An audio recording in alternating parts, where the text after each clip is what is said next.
الله من الشيطان الرجيم. بسم الله الرحمن الرحيم.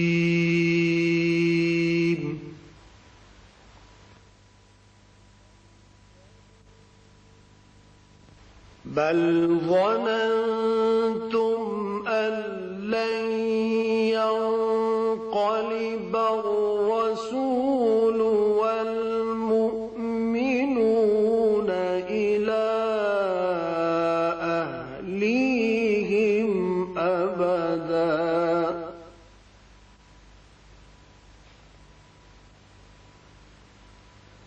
والمؤمنون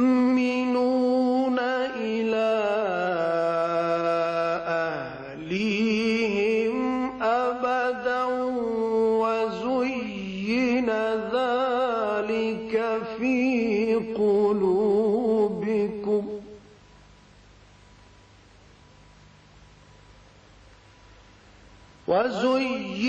ذلك في قلوبكم وظننتم ظن السوء وكنتم قوما بورا.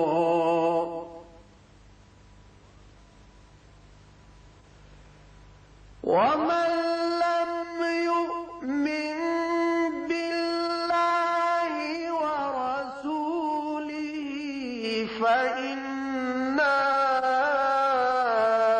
أعتدنا للكافرين سعيرا.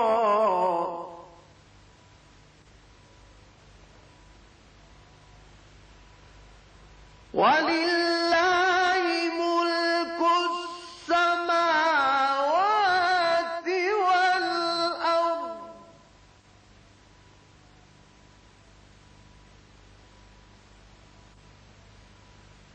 يغفر لمن يشاء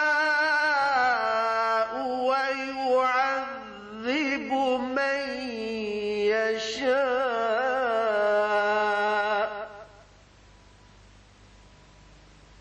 وكان الله غفورا رحيما.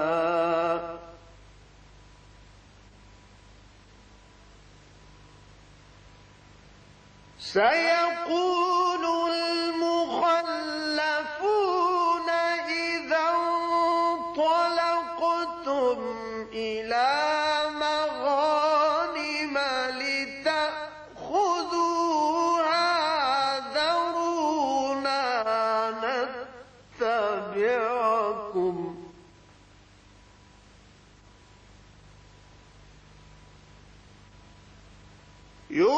يريدون أن يبدلوا كلام الله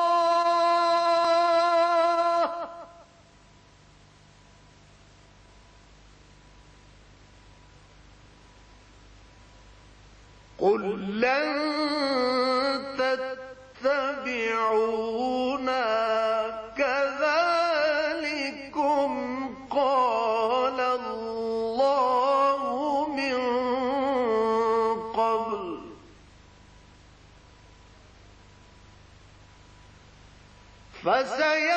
فسيقولون بل تحسدوننا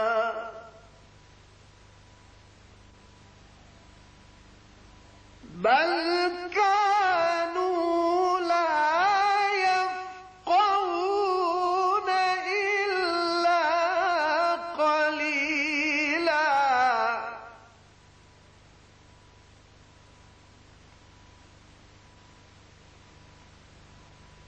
قل للمخلفين من الأعراب ستدعون إلى قوم أولي بأس شديد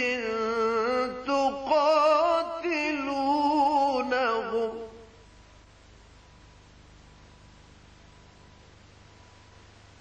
ستدعون إلى قوم أولي بأس شديد تقاتلونهم أو يسلمون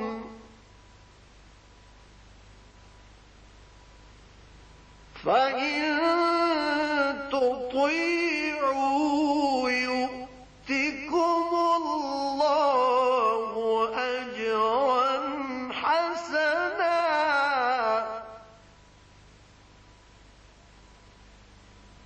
وإن تتولوا كما توليتم من قبل يعذبكم عذابا أليما صدق الله العظيم.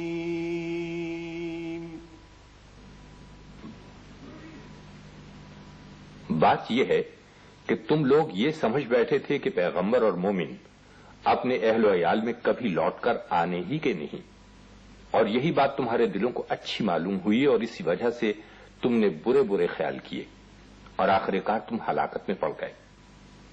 اور جو شخص خدا پر اور اس کے پیغمبر پر ایمان نہ لائے تو ہم نے ایسے کافروں کے لیے آگ تیار کر رکھی ہے. اور آسمانوں اور زمین کی بادشاہی خدا ہی کی ہے، وہ جسے چاہے بخشے اور جسے چاہے سزا دے، اور خدا بخشنے والا مہربان ہے. جب تم لوگ غنیمتیں لینے چلو گے تو جو لوگ پیچھے رہ گئے تھے وہ کہیں گے کہ ہمیں بھی اجازت دیجیے کہ آپ کے ساتھ چلیں. یہ چاہتے ہیں کہ خدا کے قول کو بدل دیں. کہہ دو کہ تم ہرگز ہمارے ساتھ نہیں چل سکتے. اسی طرح خدا نے پہلے سے فرمایا ہے. پھر کہیں گے نہیں، تم تو ہم سے حسد کرتے ہو. بات یہ ہے کہ یہ لوگ سمجھتے ہی نہیں مگر بہت کم. جو گمار پیچھے رہ گئے تھے ان سے کہہ دو تم جلد ایک سخت جنگجو قوم کے ساتھ لڑائی کے لیے بلائے جاؤ گے. ان سے تم یا تو جنگ کرتے رہو گے یا وہ اسلام لے آئیں گے. اگر تم حکم مانو گے تو خدا تم کو اچھا بدلہ دے گا، اور اگر منہ پھیر لو گے جیسے پہلی دفعہ پھیرا تھا تو وہ تم کو بری تکلیف کی سزا. عدالت کے قائم مقام چیف جسٹس جناب جسٹس گل محمد نے تیسرے پہر اپنے عہدوں کا حلف اٹھایا. صدر جنرل محمد ضیاء الحق نے ان سے حلف لیا. حلف اٹھانے کی تقریب پریزیڈنسی راولپنڈی میں ہوئی. وزیر اعظم محمد خان جنیجو، سینیٹ کے چیئرمین جناب غلام اسحاق خان، قومی اسمبلی کے اسپیکر سید فخر امام، وفاقی محتسب، سپریم کورٹ اور وفاقی شرعی عدالت کے ججوں اور دوسرے سینئر افسروں نے بھی تقریب میں شرکت کی.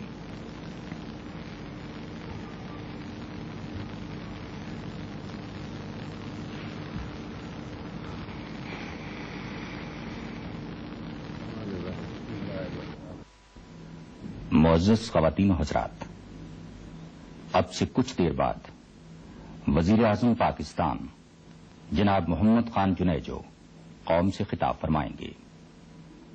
وزیر اعظم کی تقریر سے پہلے قرآن حکیم کی آیات کی تلاوت اور ترجمہ. اعوذ باللہ من الشیطان الرجیم. بسم اللہ الرحمن الرحیم.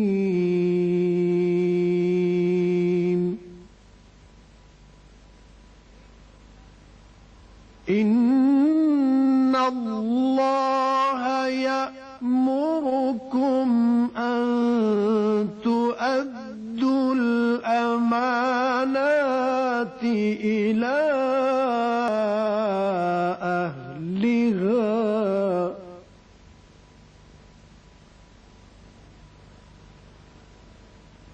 وَإِذَا حَكَمْتُم بَيْنَ النَّاسِ أَن تَحْكُمُوا بِالْعَدْلِ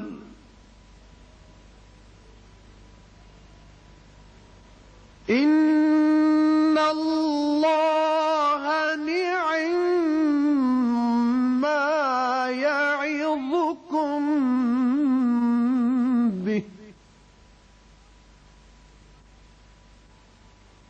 إن الله كان سميعا بصيرا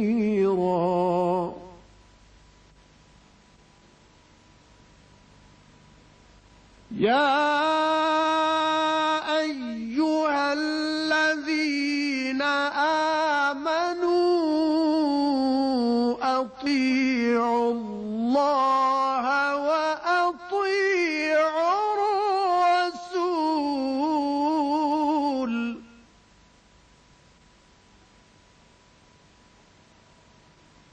أطيعوا الله وأطيعوا الرسول وأولي الأمر منكم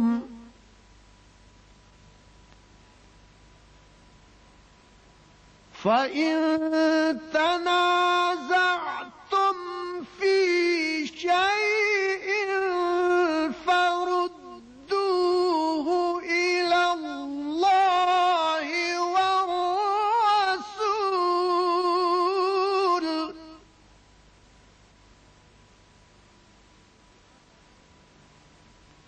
فردوه إلى الله والرسول إن كنتم تؤمنون بالله واليوم الآخر ذلك خير وأحسن تأويلا صدق الله العظيم بے شک اللہ تم کو حکم دیتا ہے کہ امانت والوں کی امانتیں ان کے حوالے کر دیا کرو اور جب لوگوں میں فیصلہ کرنے لگو تو انصاف سے فیصلہ کیا کرو اللہ تمہیں بہت خوب نصیحت کرتا ہے بے شک اللہ سنتا اور دیکھتا ہے مومنو اللہ اور اس کے رسول علیہ الصلاۃ والسلام کی فرما برداری کرو اور جو تم میں سے صاحب حکومت ہیں ان کی بھی اور اگر کسی بات میں تم میں اختلاف واقع ہو تو اگر اللہ اور روز آخرت پر ایمان رکھتے ہو تو اس میں اللہ اور اس کے رسول علیہ الصلاۃ والسلام کے حکم کی طرف رجوع کرو یہ بہت اچھی بات ہے اور اس کا مآل بھی اچھا ہے وآخر دعوانا ان الحمد للہ رب العالمین خواتین و حضرات، وزیر اعظم پاکستان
ایوارڈ دیا۔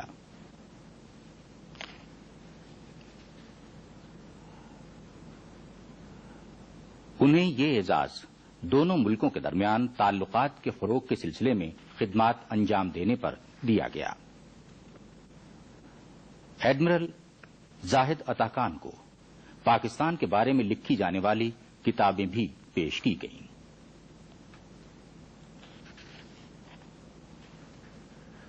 تقریب میں چیف اطمینان کا اظہار کیا گیا کہ مارشل لاء کے اٹھنے کے بعد ملک کے چاروں صوبوں کے کارکنوں نے جمہوریت کی مستقل بحالی کا خیر مقدم کیا ہے۔ اجلاس میں بتایا گیا کہ کارکنوں کے رہنماؤں نے मुल्क के इस्तेहकाम और सनती अमन के क़याम के लिए मुस्बत रवैया इख्तियार किया है, जो काबिल तहसीन है। मुमलिकत जनरल मोहम्मद ज़ियाउल हक से मुलाकात की। उन्होंने सदर मुमलिकत को उर्दन के शाह हुसैन की तरफ से नेक ख्वाहिशात पहुंचाई। उर्दनी फजाइया के कमांडर को हिलाल इम्तियाज मिलिट्री अता किया। उन्हें ये एजाज दोनों बरादर मुल्कों की फजाइया के दरमियान पहले से मौजूद खुशगवार ताल्लुकात को फरोग देने के लिए दिया गया है। तकरीब में पाक फजाइया के सरबराह air chief marshal Jamal Khan, additional secretary दिफा और एडिशनल सेक्रेटरी खारजा उमूर भी मौजूद थे।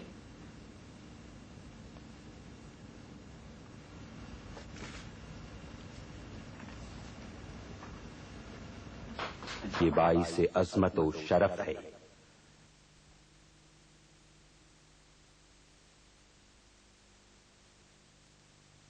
أعوذ بالله من الشيطان الرجيم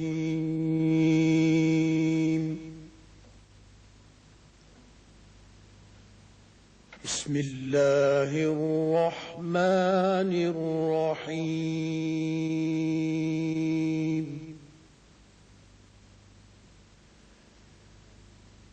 إن الذين يكتمون ما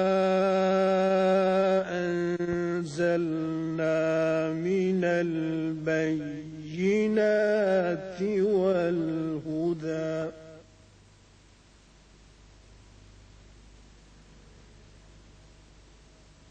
يكتمون ما أنزلنا من البينات والهدى من بعد ما بيناه للناس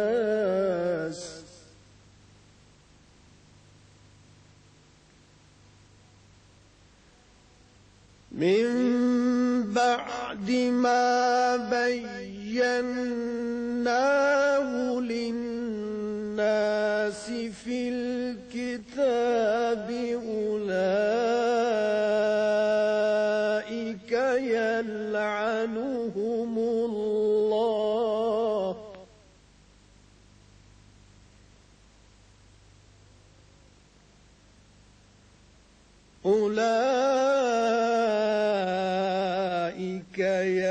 يلعنهم الله ويلعنهم اللاعنون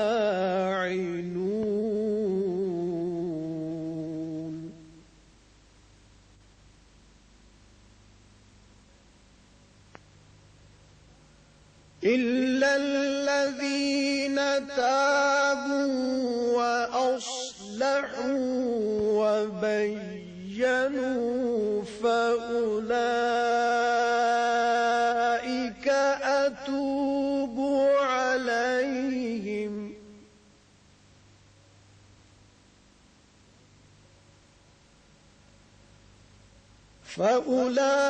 فأولئك أتوب عليهم وأنا التواب الرحيم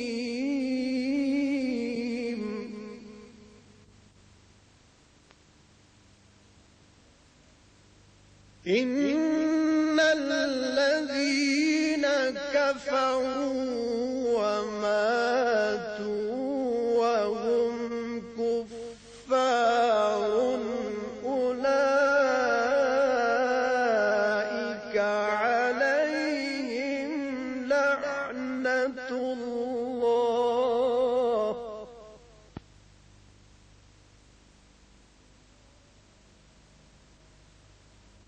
أولئك عليهم لعنة الله والملائكة والناس أجمعين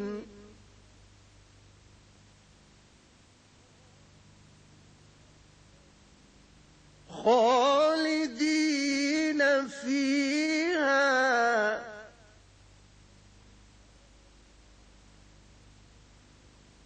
لا يخفف عنهم العذاب ولا هم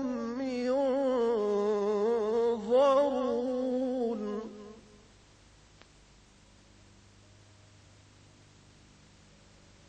وإلهكم إله واحد لا إله إلا هو الرحمن الرحيم صدق الله العظيم। जो लोग हमारे हुक्मों और हिदायतों को जो हमने नाजिल की हैं किसी गरज फासिद से छुपाते हैं, बावजूद कि हमने उन लोगों के समझाने के लिए अपनी किताब में खोल खोल कर बयान कर दिया है, ऐसों पर खुदा और तमाम लानत करने वाले लानत करते हैं। हाँ, तौबा करते हैं और अपनी हालत दुरुस्त कर लेते और अहकाम इलाही को साफ साफ बयान कर देते हैं तो मैं उनके कसूर मुआफ कर देता हूँ और मैं बड़ा मुआफ करने वाला और रहम वाला हूँ। जो लोग काफिर हुए और काफिर ही मरे, ऐसों पर खुदा की और फरिश्तों की और लोगों की सबकी लानत। वो हमेशा इसी लानत में गिरफ्तार रहेंगे। उनसे ना तो अजाब हल्का ही किया जाएगा और न उन्हें कुछ मोहलत मिलेगी। और लोगों, तुम्हारा माबूद खुदाए वाहिद है, उस बड़े मेहरबान और रहम वाले के सिवा कोई इबादत के लायक नहीं।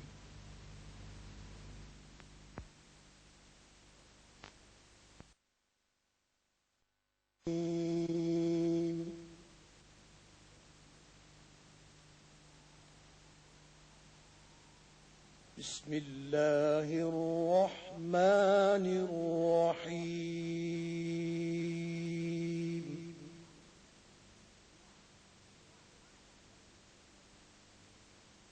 वलकुम फिल क़िसास हयातुन या उलिल अलबाब लअल्लकुम तत्तक़ून।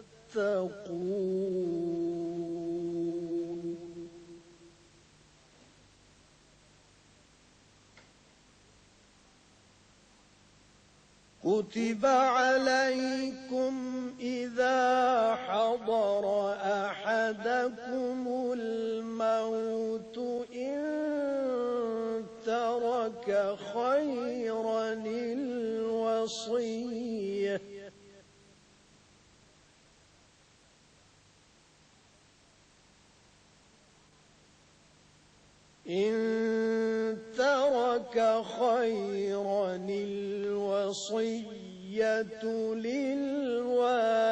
للوالدين والأقربين بالمعروف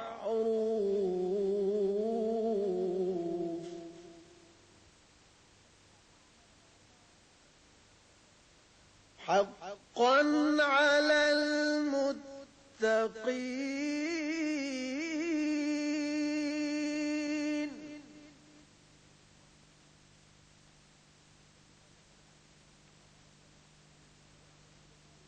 فمن بدله بعدما سمعه فإنما إثمه على الذين يبدلونه.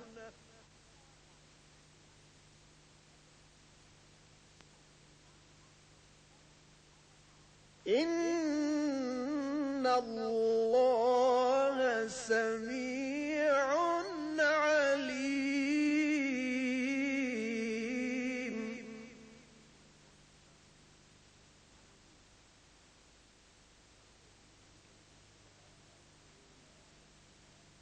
فمن خاف من موصٍ جنفا أو إثما فأصلح بينهم فلا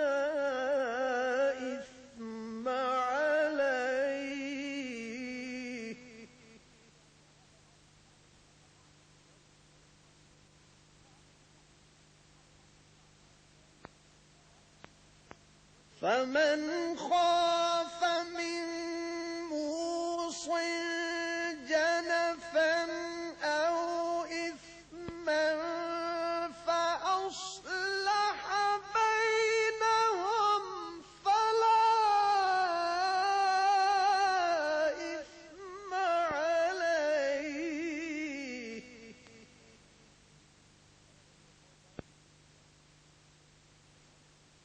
إن الله غفور رحيم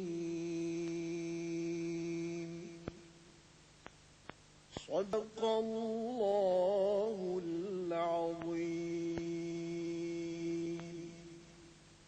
और ए अहले अक्ल, हुक्म क़िसास में तुम्हारी जिंदगानी है कि तुम कत्ल खून रेजी से बचो।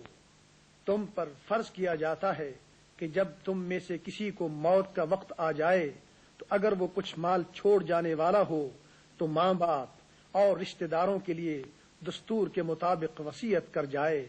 खुदा से डरने वालों पर ये एक हक है। जो शख्स वसीयत को सुनने के बाद बदल डाले तो उसके बदलने का गुनाह उन्हीं लोगों पर है जो उसको बदलें, और बेशक खुदा सुनता जानता है। अगर किसी को वसीयत करने वाले की तरफ से किसी वारिस की तरफदारी या हक तलफी का अंदेशा हो तो अगर वो वसीयत को बदल कर वारिसों में सुलह करा दे तो उस पर कुछ गुनाह नहीं। बेशक खुदा बख्शने वाला और रहम वाला है।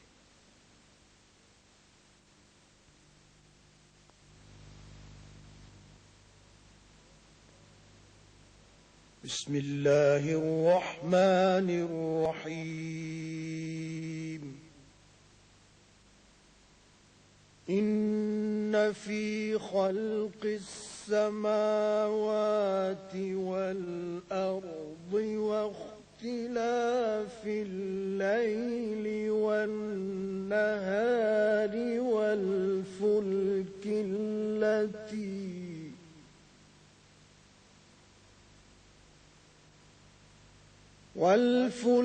التي تجري في البحر بما ينفع الناس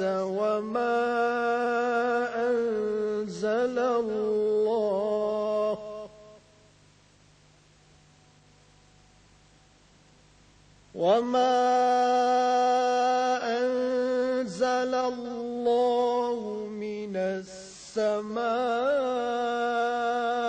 من ماء فأحيا به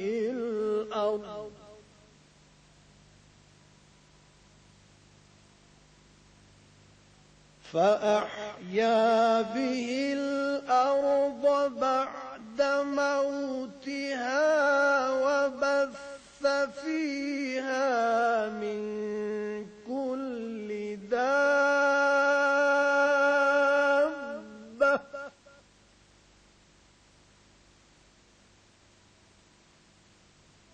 وتصريف الرياح والسحاب المسخر بين السماء والأرض لآيات لقوم يعقلون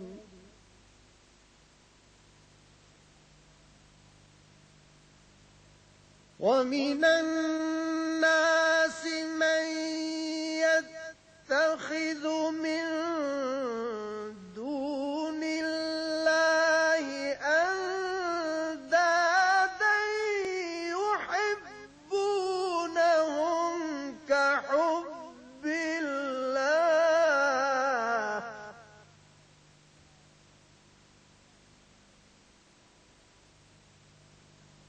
والذين آمنوا أشد حبا لله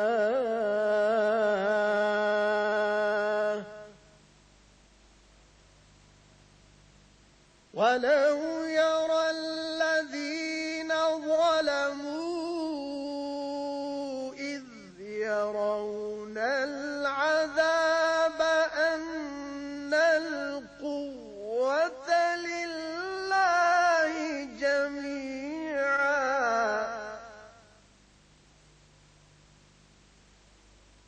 أن القوة لله جميعا وأن الله شديد العذاب.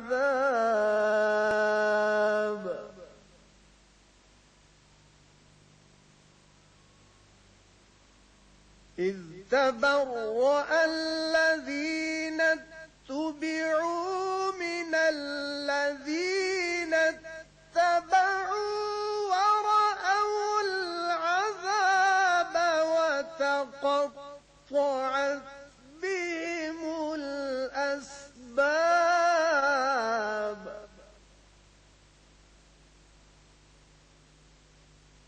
وقال الذين اتبعوا لو أن لنا كرة فنتبرأ منهم كما تبرؤوا منا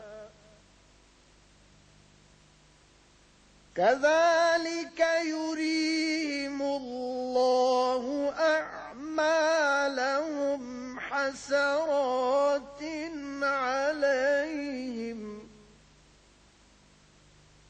وما هم بخارجين من النار. صدق الله العظيم. बेशक आसमानों और जमीन के पैदा करने में और रात और दिन के एक दूसरे के पीछे आने जाने में और कश्तियों और जहाजों में जो दरिया में लोगों के फायदे के लिए रवां हैं और मी में जिसको खुदा आसमान से बरसाता और उससे जमीन को मरने के बाद जिंदा यानी खुश्क हुए पीछे सरसब्ज कर देता है और जमीन पर हर किस्म के जानवर फैलाने में और हवाओं के चलाने में और बादलों में जो आसमान और जमीन के दरमियान घिरे रहते हैं अक्लमंदों के लिए खुदा की कुदरत की निशानियां हैं। और बाज लोग ऐसे हैं जो गैर खुदा को शरीक खुदा बनाते और उनसे खुदा की सी मोहब्बत करते हैं, लेकिन जो ईमान वाले हैं वो तो खुदा ही के सबसे ज्यादा दोस्तदार हैं। और ऐ काश जालिम लोग जो बात अजाब के वक्त देखेंगे अब दे लेते कि सब तरह की ताकत खुदा ही को है और ये कि खुदा सख्त अजाब करने वाला है। उस दिन कुफ्र के पेशवा अपने पैरवों से बेजारी जाहिर करेंगे और दोनों अजाब इलाही देख लेंगे और उनके आपस के ताल्लुकात मुनक़ता हो जाएंगे। ये हाल देखकर पैरवी करने वाले हसरत से कहेंगे कि ऐ काश हमें फिर दुनिया में जाना नसीब होता कि जिस तरह ये हमसे बेजार हो रहे हैं इसी तरह हम भी उनसे बेजार हों। इस तरह खुदा उनके आमाल हसरत बनाकर दिखाएगा। बिस्मिल्लाहिर्रहमानिर्रहीम। या अय्युहन नासु कुलू मिम्मा फिल अर्दि हलालन तय्यिबा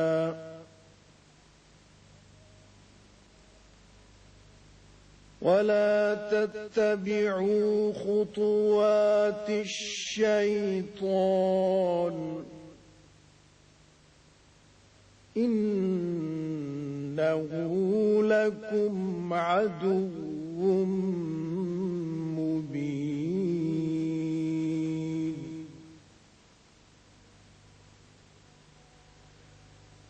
إنما يأمركم بالسوء والفحشاء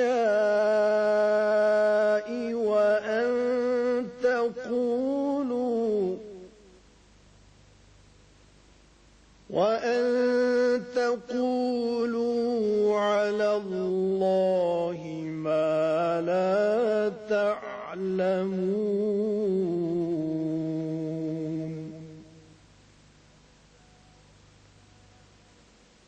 وإذا قيل لهم اتبعوا ما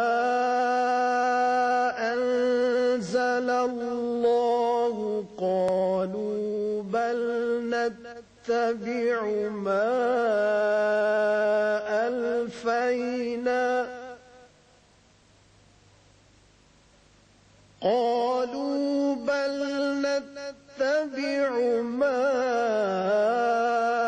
ألفينا عليه آباءنا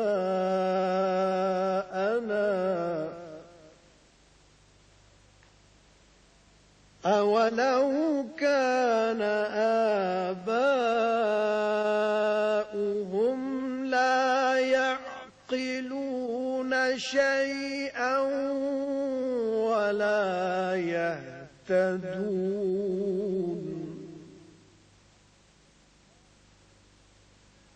ومثل الذين كفروا كمثل الذي ينعق بما لا يسمع إلا دعاء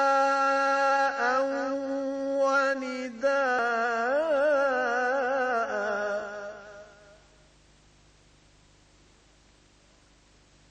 صم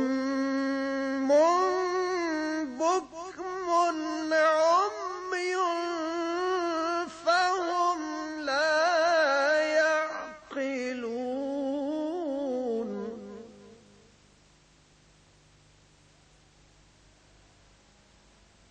يا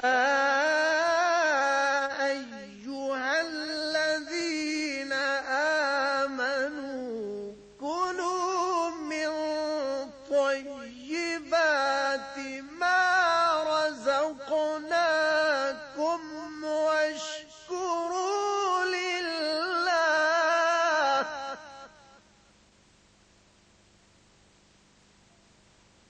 واشكروا لله إن كنتم إياه تعبدون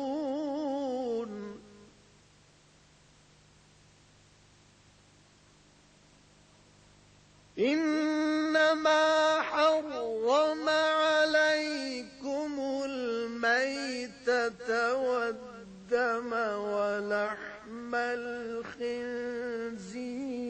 وما أهل به لغير الله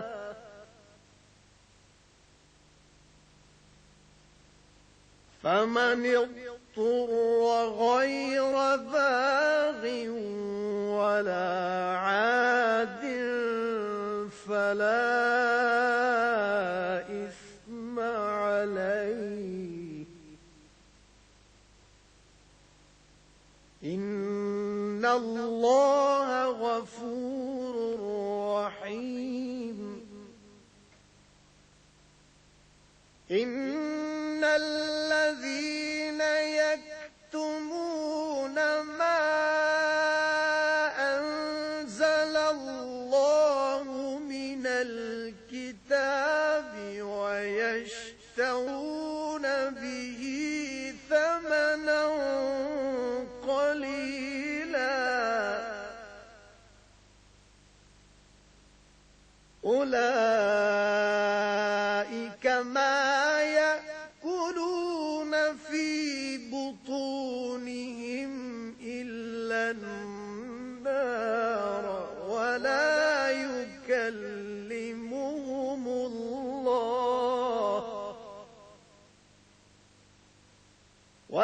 يكلمهم الله يوم القيامة ولا يزكيهم ولهم عذاب أليم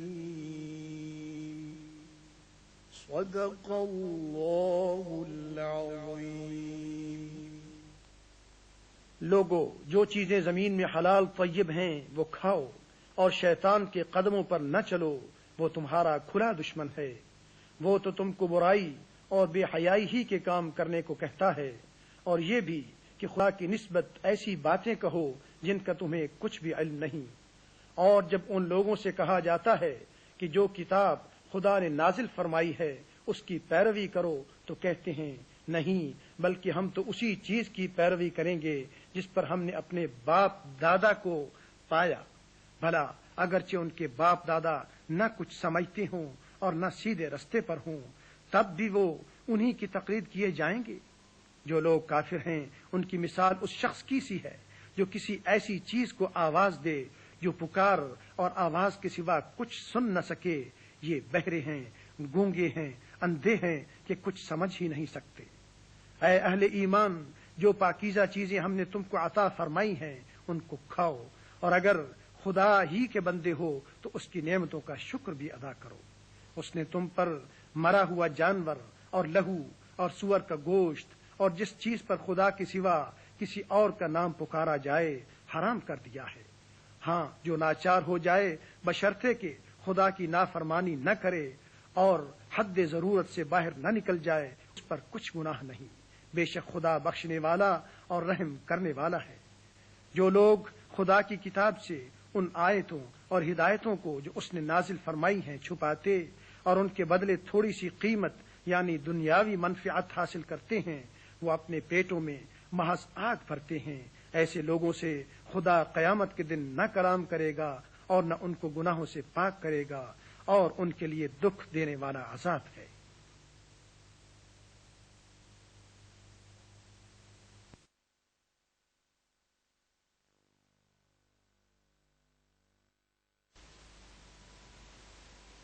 बिस्मिल्लाहिर्रहमानिर्रहीम। लैस अलैकुम जुनाहुन अन तबतगू फज़लन मिन रब्बिकुम فإذا أفضتم من عرفات فاذكروا الله عند المشعر الحرام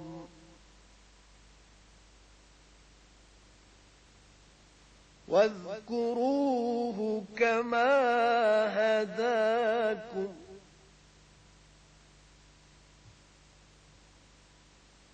وإن كنتم من قبله لمن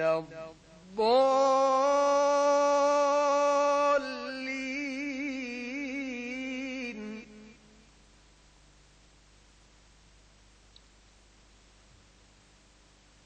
ثم أفيضوا من حيث أفاض الناس واستغفروا الله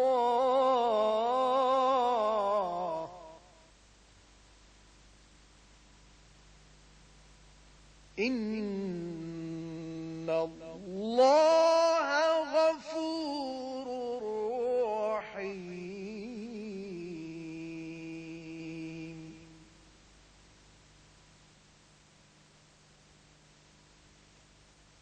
فإذا قضيتم مناسككم فاذكروا الله كذكركم آباءكم أو أشد ذكرا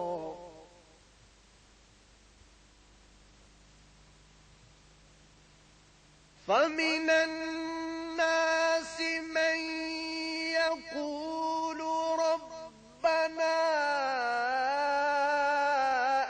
آتنا في الدنيا وما له في الآخرة من خلاق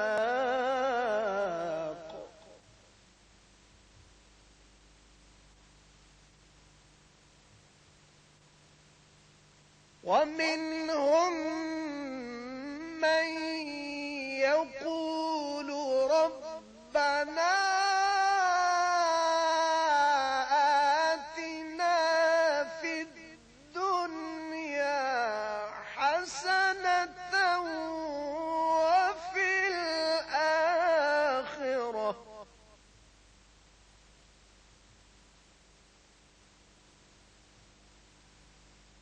ربنا آتنا في الدنيا حسنة وفي الآخرة حسنة وقنا عذاب النار